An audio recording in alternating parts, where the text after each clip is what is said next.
Halo sahabat Indonesia, siapa bermain api di Omnibus Law?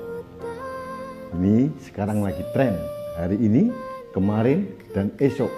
Semua sibuk membakar Omnibus Law. Omnibus, Anda tahu? Itu adalah bus yang pertama kali diperkenalkan di Paris tahun 1820. Itu bus yang bisa mengangkut begitu banyak orang. Makanya disebut dengan bus omni atau omnibus. Kemudian sejarahnya omnibus ini dikembangkan di Amerika Latin menjadi semua saja yang bisa masuk dalam satu keranjang dinamakan omnibus. Gitu.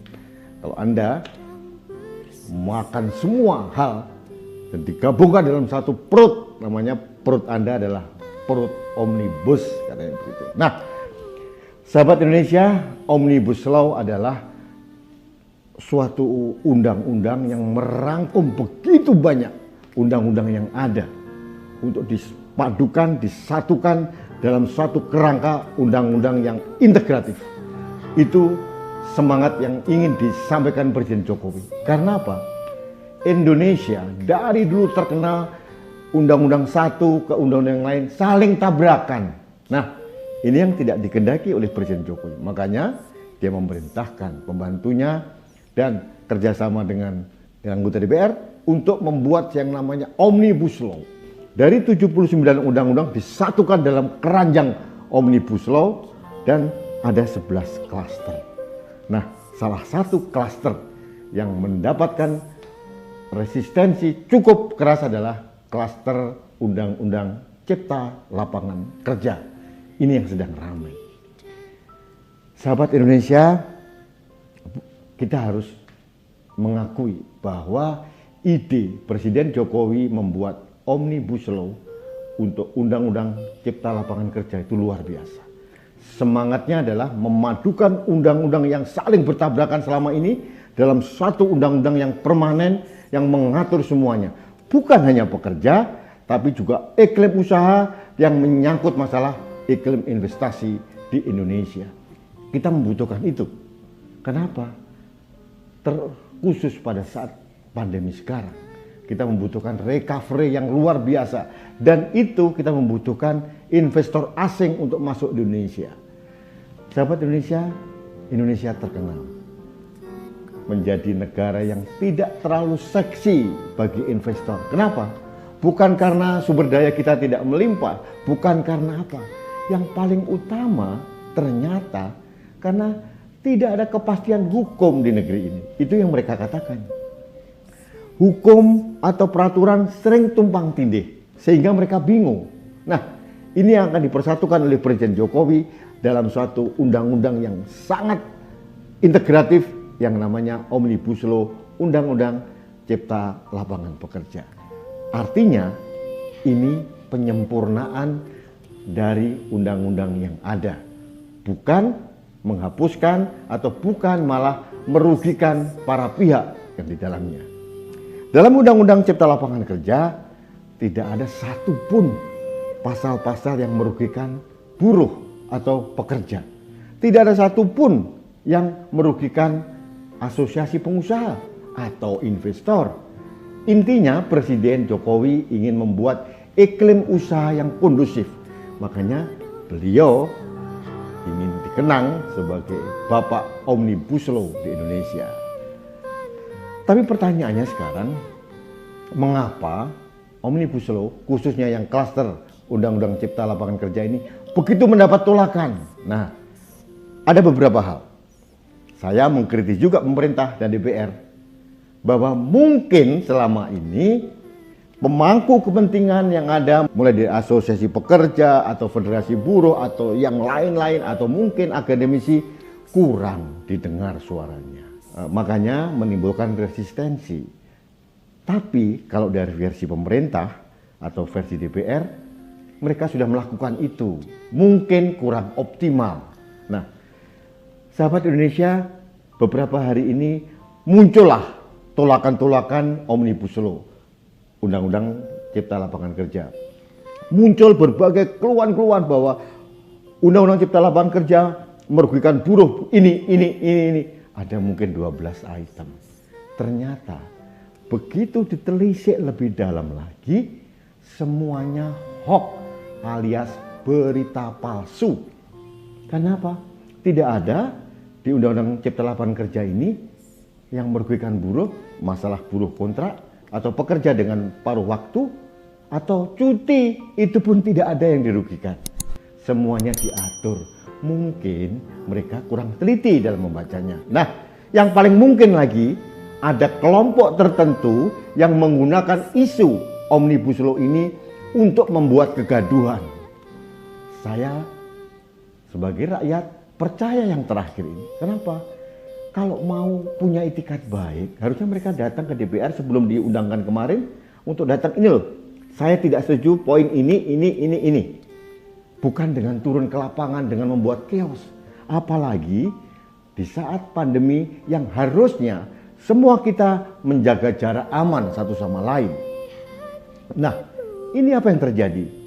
Beberapa hari yang lalu, Ketua Serikat Pekerja mau mengancam akan membuat demo besar-besaran, mogok nasional. Nah, kemudian ada lagi nih yang mantan jenderal, mantan Panglima TNI dan kelompok, kami mendukung gerakan mogok nasional. Pertanyaannya, tahu nggak sih orang-orang ini dengan Omnibus Law Cipta Lapangan Kerja? Kalaupun ada yang tidak sempurna, sempurnakan. Duduk bersama kita sempurnakan.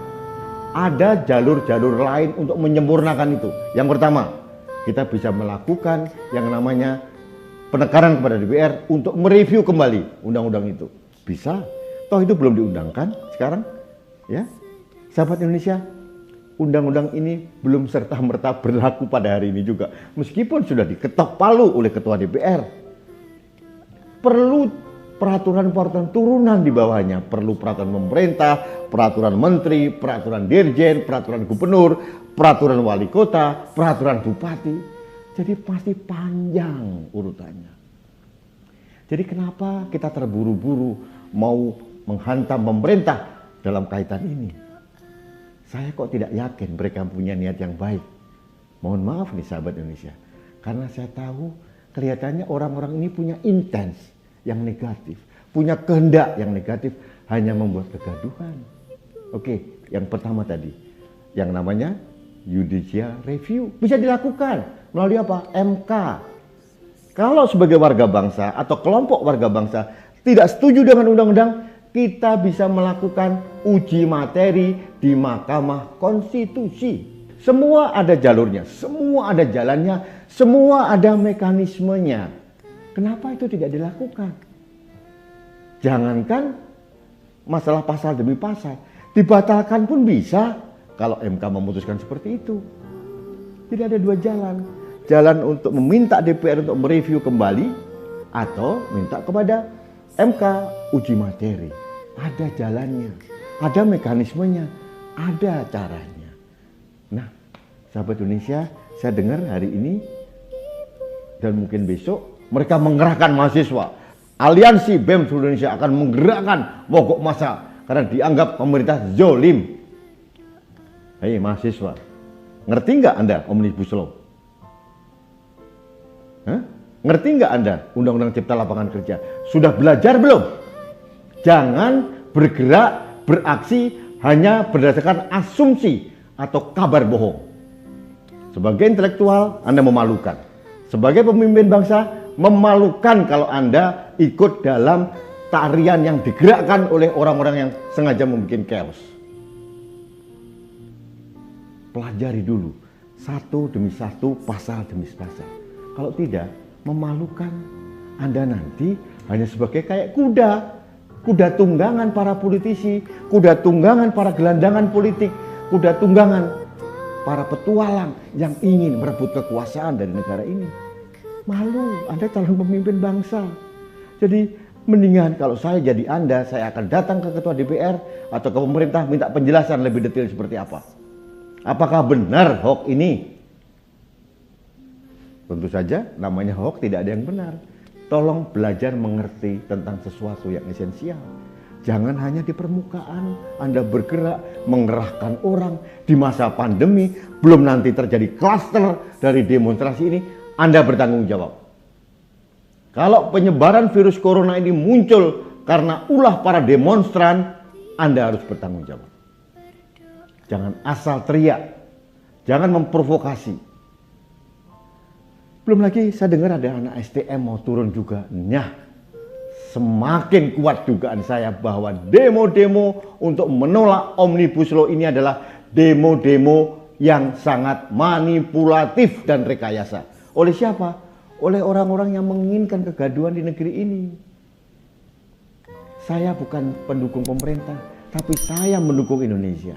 Saya menginginkan ada kedamaian, saya menginginkan kehidupan yang harmoni. Apalagi di masa pandemi ini.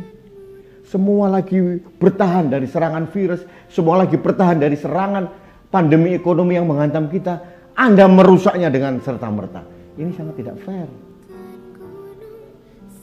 Jadi saran saya kepada adik-adik mahasiswa atau ada di STM atau kelompok-kelompok pekerja, jangan mau Anda dijadikan tunggangan kaum politisi busuk yang sekedar ingin memanfaatkan keberadaan Anda di lapangan. Yang rugi siapa? Anda. Nanti kalau investor tidak mau datang ke sini, nanti kalau pengusaha hengkang dari Indonesia, pabrik-pabrik tutup, siapa yang rugi? Anda bukan? Tidak ada dalam pasal demi pasal di Undang-Undang Nomor 13 Tahun 2003 tentang ketenagakerjaan yang dihilangkan dari Undang-Undang Cipta Lapangan Kerja ini. Justru disempurnakan.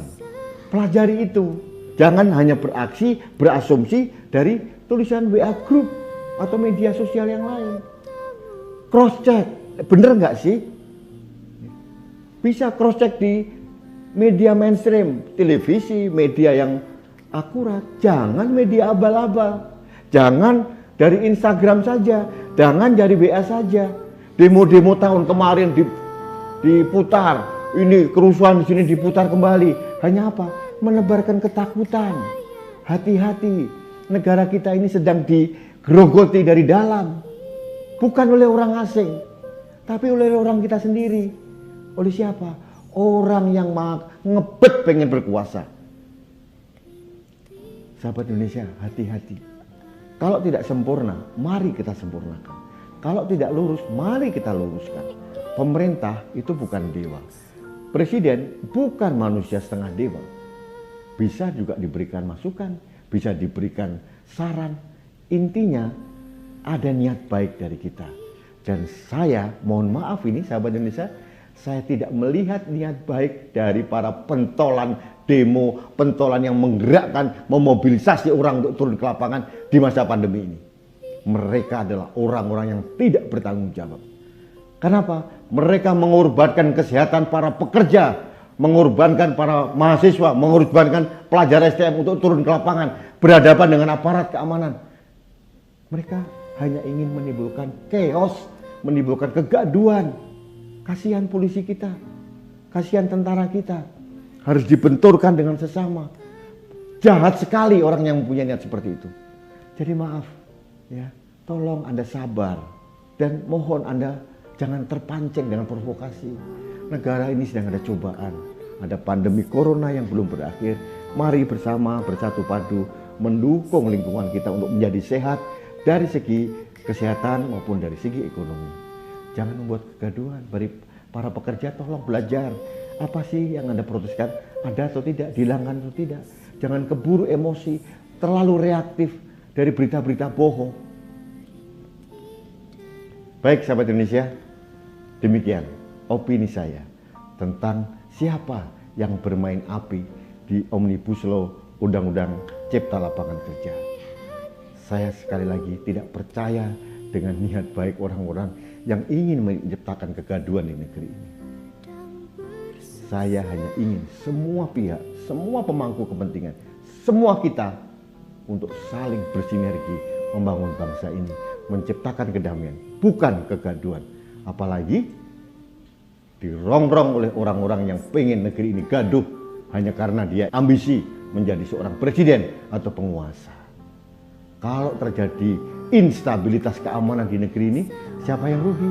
Mereka yang di daerah Menteng, mereka yang di daerah Sudirman atau daerah Cendana? Bukan, kita rakyat kecil yang rugi.